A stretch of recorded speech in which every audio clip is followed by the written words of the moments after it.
Curious about what archetypes are and how they can transform your life and your leadership style? Don't go anywhere because in today's episode, my special guest, Michele Parad, and I are going to dive into this concept that is going to blow your mind. Welcome to Leading Intentionally, the podcast where we dive deep into the world of leadership transformation. I am Carmen Paredes, your guide in this journey, and I'm so thrilled to have you with us today.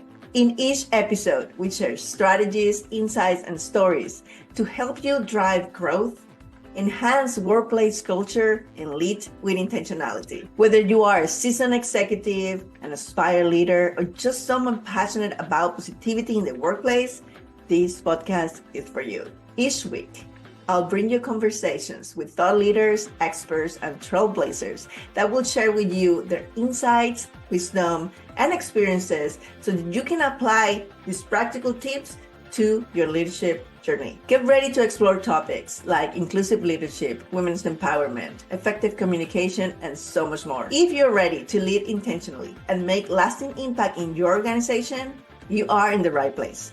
Let's embark in this transformative leadership journey together. This is Leading Intentionally. Let's dive in. Welcome to today's episode of Living Intentionally.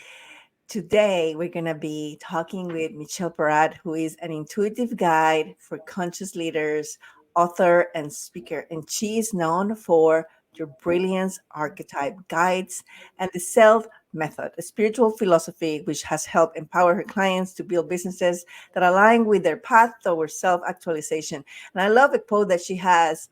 You can find in her website and her media kit that says, "Become self-actualized when you unlock your unique strategy."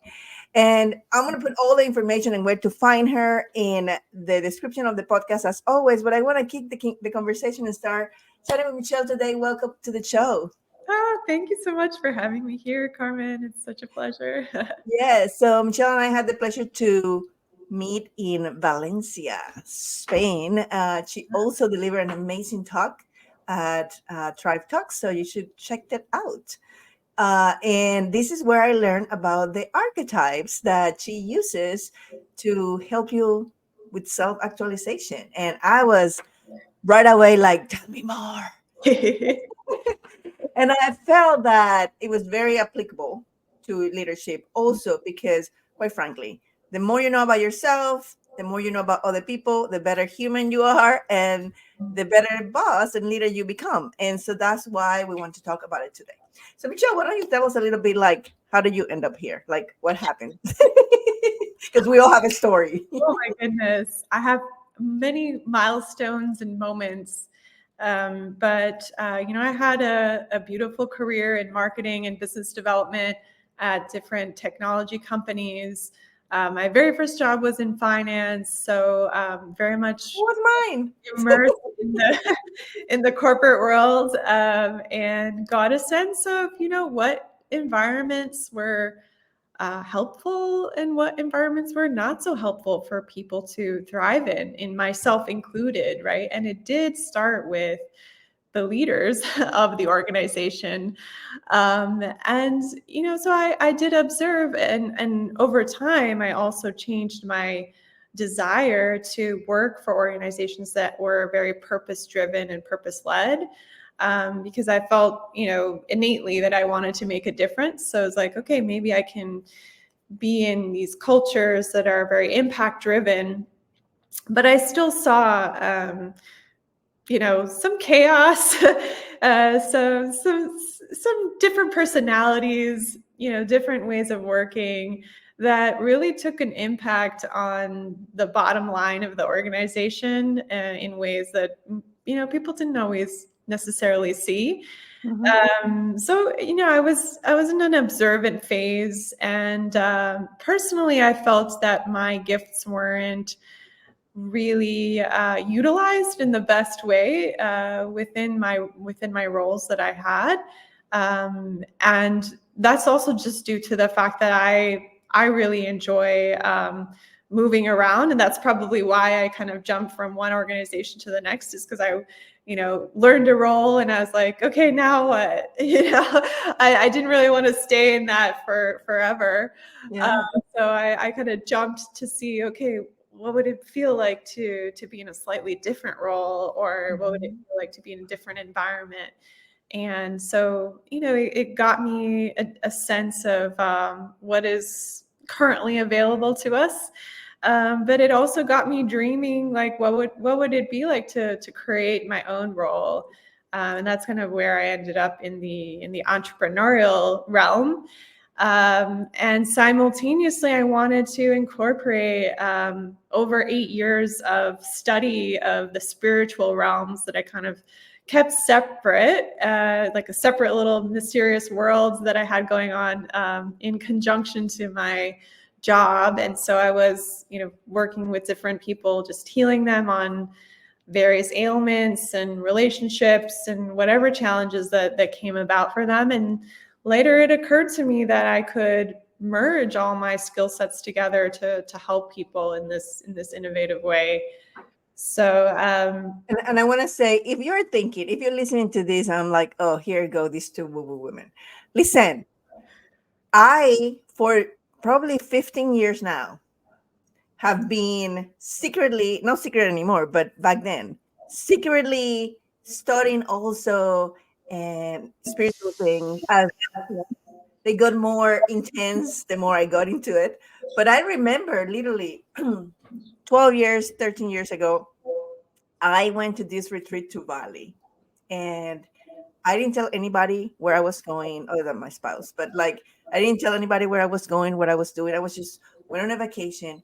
And I just needed to be able to validate this part of me that was calling out to learn more about that topic without compromising my reputation, my hmm, leadership integrity. And it is so messed up that people have to do that, because yeah. it only made me a better person, a better leader, as I start healing myself. Absolutely. Yes. And in fact, I hope over the next decade or so, it becomes the norm, that we have chief spiritual officers, Oh my God, that would be the perfect job. organizations. Let's manifest that. Yes.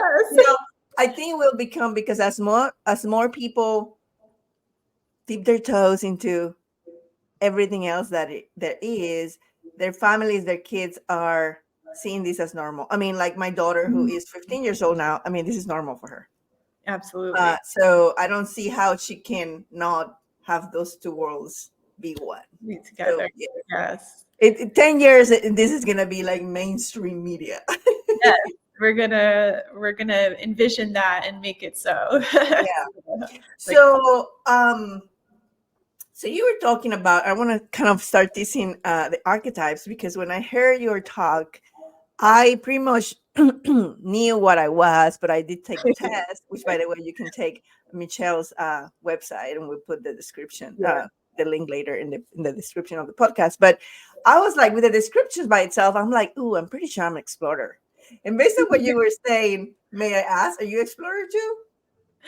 I'm a magician. Oh, okay. So So yeah. let's bring the conversation back to center for a second, because I am sure a lot of people here perhaps may not know what archetypes are. Mhm. Um, so Yeah. Well, just that describe what is I an think archetype. that well, archetypes are really all around us. We've had archetypes in fairy tales, in different storylines. Even we have still in some countries there's kings and queens. Those are Mhm. types of archetypes, and they're there to show us an aspect of ourselves or something to aspire to. At the end of the day, it's a version of a superhero, so to Mhm. speak.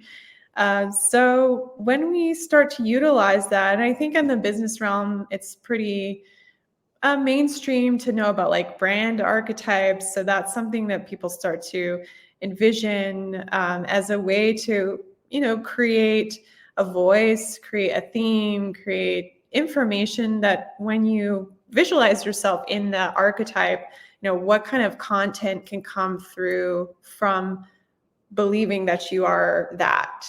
And so it's, so the archetypes have been used in many different formats. The particular archetypes that I have are really based on my clients. I kind of thought of who they were and then created the quiz off of them and had them take it, and they got the right results. So it was like, okay, there's something's working here.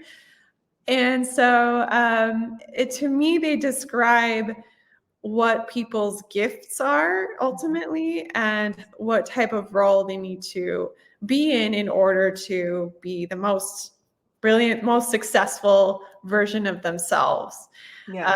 So off of that, I describe a little bit about what you can do with that, how you can, incorporate that into your business design as well, to make it a little bit practical, but also, tapping into a little bit of the shadow side of aspect of each of these archetypes, because there's, light and shadow. And if you're not utilizing it in the best of your abilities, then or you're not aware that that's how you're functioning as well, then things can be kind of chaotic in your world. So so really this is another clue into yourself. I'm one of those people who, like, I love taking all the different types of personality tests that are out there. I don't know, you mentioned Enneagram is one of the ones that you use. So And anything. human design also. But I'm going to tell you, and I want us to go through the types of archetype. Obviously, we cannot go in depth, but just to mention, so maybe people start figuring out, like, oh, maybe I'm this one, maybe I'm this one. But I tell you, so I'm an explorer in your system, and it totally matches. It's in my human design. It's right there. It is in my astrology chart. I mean, I'm Sagittarius. Of course, I love to travel and move around, and it is actually, when you learn the Enneagram the way that I use it, which is not only what type you are, but what is the core wound that you have, it totally makes sense, because I'm an Enneagram 8, which is protecting from a wound. And so you're avoiding all kind of stuff. So of course you're moving around because you don't want to go deep into Interesting. into something. So it totally makes sense, which is another validation for you, that yeah, it doesn't contradict anything of the things that I have studied. So that's Right. sort of, Amazing. yeah. Amazing. Yeah. And I mean, so when you bring it into a business context, you want to think about, okay, how does being an explorer affect other people that Mhm. I'm working with? Because maybe one day I'm going to zip over to a different, time zone, and are they going to be aware of what's needed, to be taken care of? Or are they going to come meet me there? Maybe you create a culture in which you can even, thrive amongst other explorers too, who have the same value systems as you do, to have, various different discoveries, and then bring those beautiful gems back into your organization, and talk about what you discovered ultimately. Whether that's through your content, or even developing a new product or service or offering that came off the back of something that you went to. For example, if you went to Egypt, right? Like, maybe there was something you learned there that now that's a beautiful insight you can integrate into your offer. Oh, I learned all kind of stuff in English. Yeah, exactly. So I mean, that's a tangible example. But if you're denying yourself from being that natural explorer, and you're just sitting and staying in one place, then you might not have had those epiphanies. You might not have been able to, um, go on that journey of self-actualization, and build a grander and grander vision for yourself and for other people. So when we deny our natural abilities and instincts and desires, that's when disease happens. That's when chaos happens, not just internally, but then it comes out externally as well, as kind of chaos within the So it happens on a micro level, and then on a macro level, then other people are going to be also like, not feeling aligned. Yeah. And so, And I can think back at, in leadership roles where knowing exactly what motivates, what inspires, what drives people, it makes the whole difference. When people are stuck in the wrong job with the wrong circumstances, it doesn't matter how smart, how committed, dedicated they are not going to be able to thrive the way that they would if they are being yeah, fed to their soul what they need. yeah, And so I know people who do not like to travel. I love to, I mean, obviously, I'm an explorer. I love to travel. And so if my job requires me to travel, I'm checking my happy box. But let's Mhm. get back to your archetypes and leadership. So, would you like to share how many archetypes are and very briefly what they are?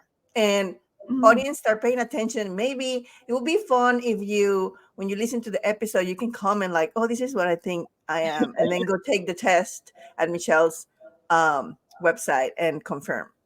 Yeah. Well, I'm happy to touch on the different ones, but I think something you mentioned, piqued my interest as well, and it's so I think your example was so beautiful in that, and that can also be transferred to the business world, which is that, when you hire a team, you want to kind of also be aware of what their um, personalities are.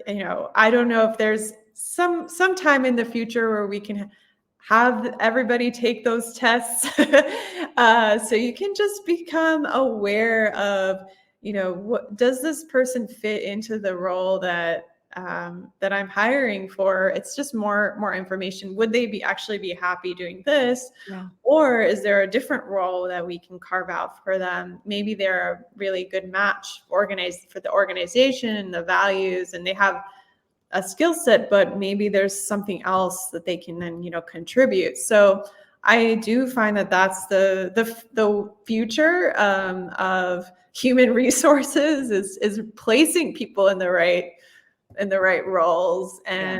and yeah, figuring out a way to understand each other. Like the more we understand about our own design, and then also learning about other people's designs, the more we can be empathetic to each other as well. And quite frankly, I'll go a little step further, and it's like, empowerment. It's like you should know your design. You should know, like the way you probably are an Aquarius, Libra, whatever, because most people know that about themselves. You should know your archetypes. You should know your human design. You should know Yeah, your enneagram, because now it's like, oh, there is a accounting job, month end close. I mean, I've done that job. Take yeah. me now, please. Right? Like I can't. It's not in my design. It's not on my enneagram. It's not on my archetype. It's not. I can't do just job. I mean, I can do it. I'm happy doing it. No, right? And so when I'm looking for jobs, I now have the exact magnifier to find the perfect job that fits Exactly. with my, with everything that I am. Authentic me, right? Absolutely. Yeah. No, and it totally, take personal responsibility to get to know yourself deeply, as far as what works, what doesn't. Yes, like today, the only way people are really doing it is throwing themselves into environments and then realizing while they're there, well, that doesn't work for me. So now I'm going to go look somewhere else. But wouldn't it be better to have a shortcut, where you just look at the different tools and then you know Mhm. yourself better, so you're not Mhm. wasting years being in the wrong places or directing yourself in the wrong environments. And oftentimes it has to do with the projection of what other people have told you that you are. Mhm. So sometimes, you think that in order to succeed in an organization, you have to be a certain archetype. And so you take that on as a facade, as a guise, as a mask, not knowing that you're just trying to fit into a persona that's not really you. So that's where it gets confusing. People get confused about who they are because sometimes they see what other people are doing, like what their roles are, and try to take that on which is natural, or it's because people in their childhood have told them that they're a certain way, and so they have this association with themselves, when in reality it's a false pretense. Mm-hmm. And so tons of examples of, I do think people, for example, in public speaking, I do get really amazed by like the people who in their childhood, they were told not to get on stage, or they were frightened of presenting and all these things. And it's all because of the false pretenses and stories that they themselves have told themselves, or that other people have somehow traumatized them from getting their message out there in that kind of way. Mm-hmm. And so, they stop themselves, necessarily from pursuing something that they're naturally actually born to do. So, yeah, there's different complexities around it. And, I can tell you also, back to the shadow side of the archetype too. So once you do know which archetype you are, um, for example, with the magician, particularly me, in my situation, I've had to learn, and this kind of aligns also with the human design that I am, which is manifesting generator.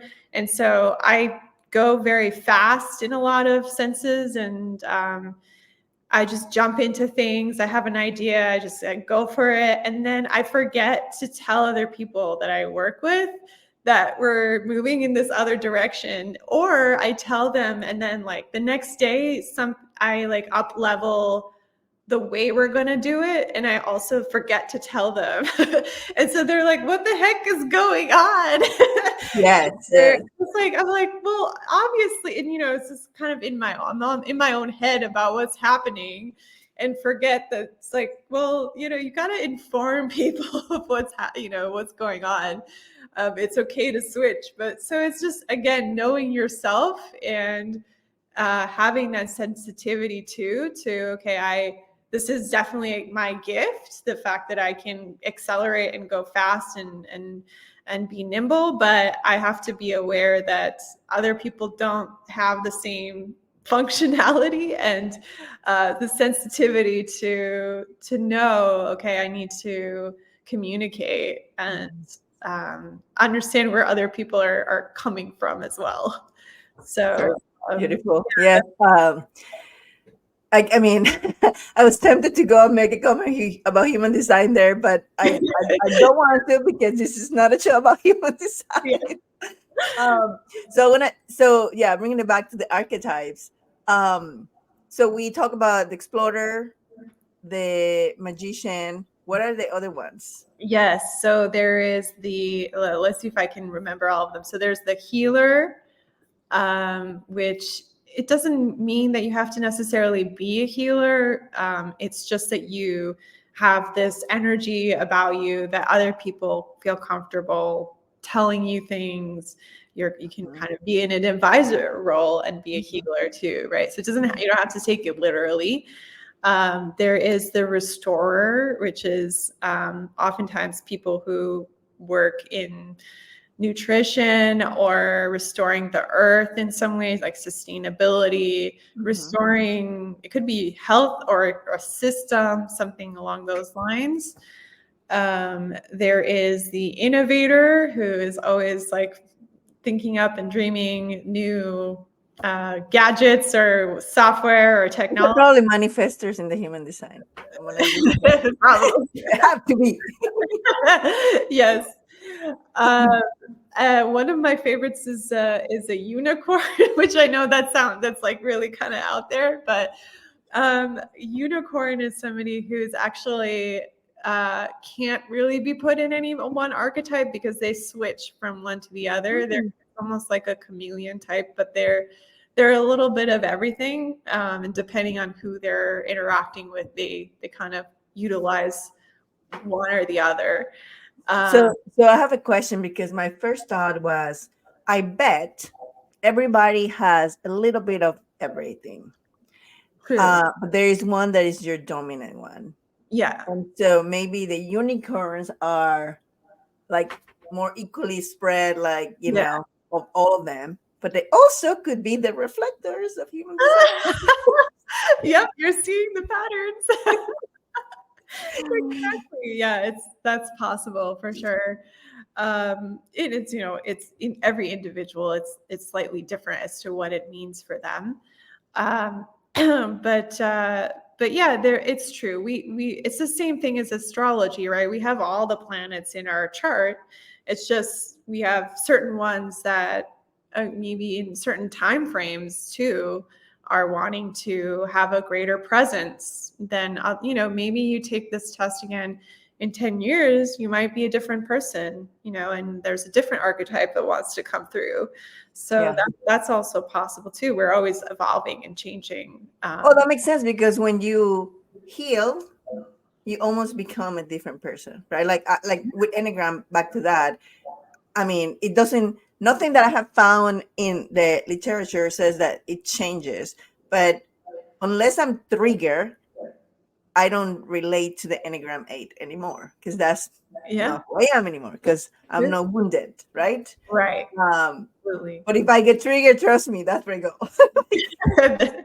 Yeah, yes, yes. I think it's there for to have awareness at Mhm, the end of the day. Yeah, you don't want to be jailed, I want to say, by any of these tests either, right? mhm, You also don't want to be like, I only fit into this, and therefore I cannot, get out of the box of my design, right? That's not what it's there for. It's there to help us heal and understand ourselves, but at the end of the day, we're here to evolve, and maybe evolving means evolving out of your the design you were born with.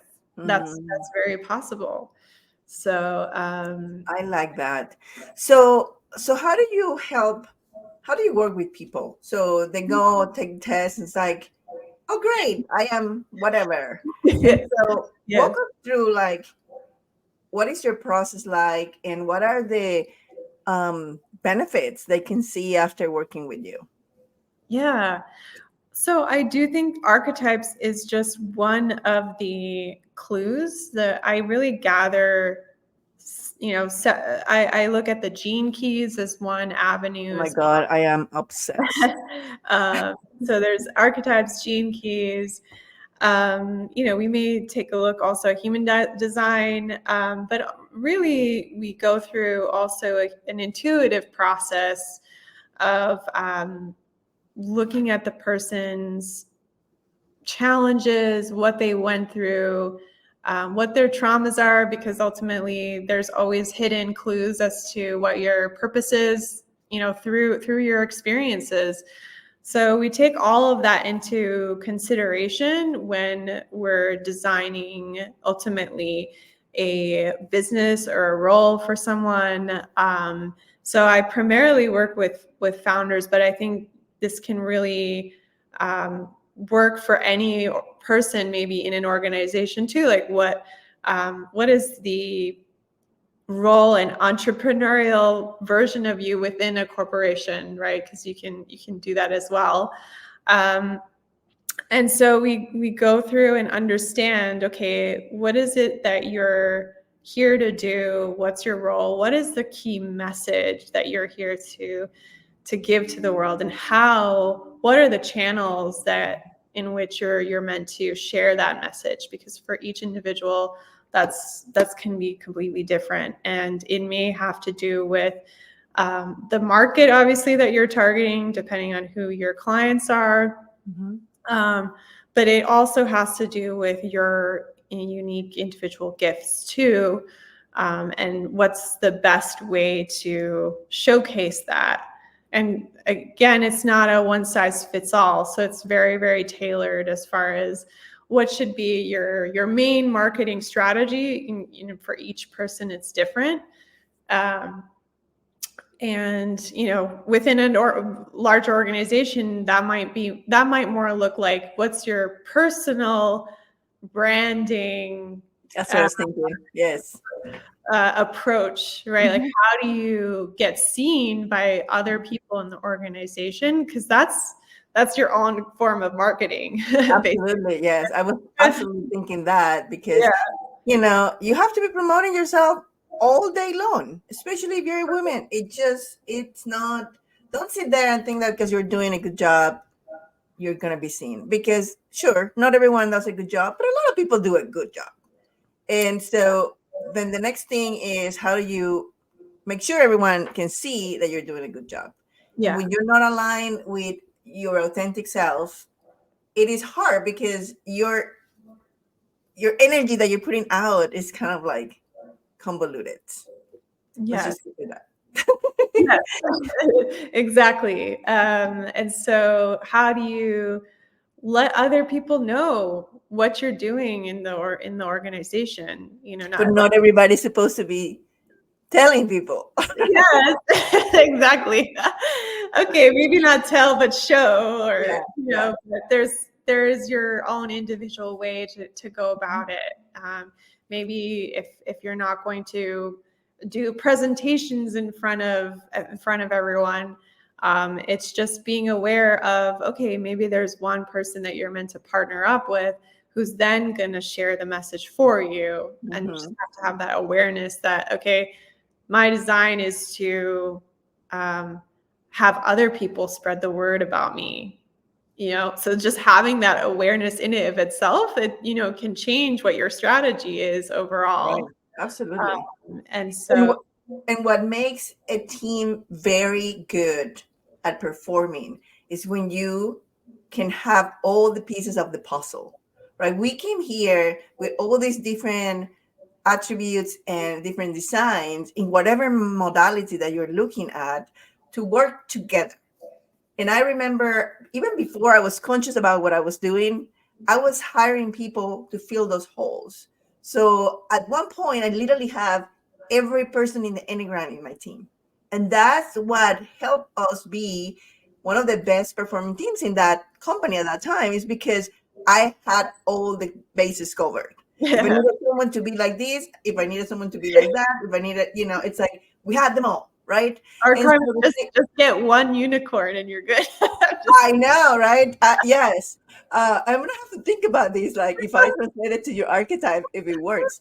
But it also, when it comes to human design, you want them all, right? Because the manifestors have the ideas, the generators can go execute them, but the projectors guide them, right? And then you need the reflector to make sure nobody's going off tracks. I Yes, mean, you need them all, it's true. uh, right? And so it just makes your team be better. So this definitely can be applied to leadership. And I want to encourage everybody to go check out Michelle's website and her offerings. The test is free, so please do it because it's super interesting. One, to confirm what you think you are, but maybe you're not. And so open your eyes a little bit.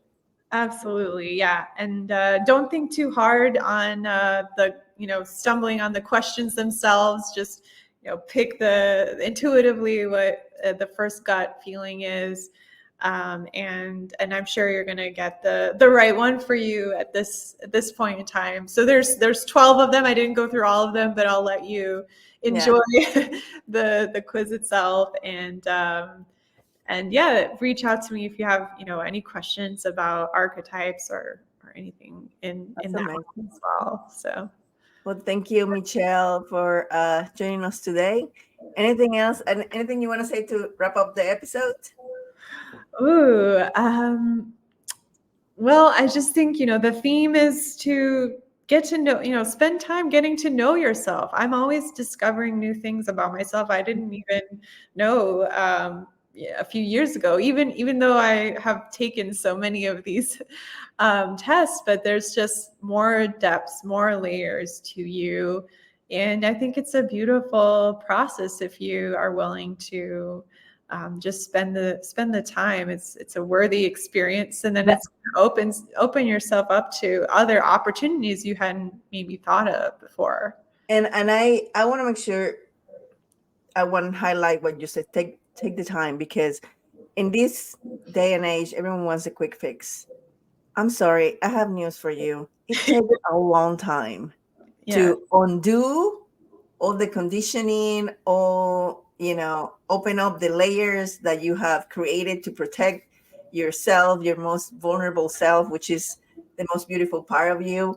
And I mean, I wanted the quick fix, trust me. Yeah. Like, and now I'm like, oh my God, great. And it's so fascinating. The questions, and sometimes, you get your archetype and you're like, oh, there's no way. But then you start thinking about it, which is contemplation. You start like, inquiring about it. And you're like, oh, I do that. Yes. You're like, no. You like sometimes you can reject it at the Oh, beginning. yeah. No, this is a stupid test. And then Yeah. later you're like, wait a sec. Yeah, it's like, ooh, I do that, or I do say that, or I do act like that. It's like, and those are the areas for healing, Yes. right? And being just aware that those things are there is so magical, because now you can start paying attention. It's like, oh, I don't want to come across like that in a meeting. I don't want to treat, my peers or my team like that. I Right. have to be careful how I communicate the message, because I might be bold or abrupt, or Yeah. whatever, right? And so awareness is one of the most magical things anyone should have. At least that. Be aware of how you show up in the world. Yeah, and the more self-awareness you have, the better you can start to interact with other people around you, as you were beautifully describing. So yeah. Thank No, thank you so much, Michelle, for being here. It's a pleasure as always. Can't you. wait to So see fun. you in person sometimes Yeah, again, hopefully, absolutely. uh, when you're not in your world travels, which is why I thought you were an explorer. But True. um, and we'll put all the information about Michelle in the description of the podcast. And until next episode, remember to lead intentionally. Bye. Awesome. Bye. Thank you.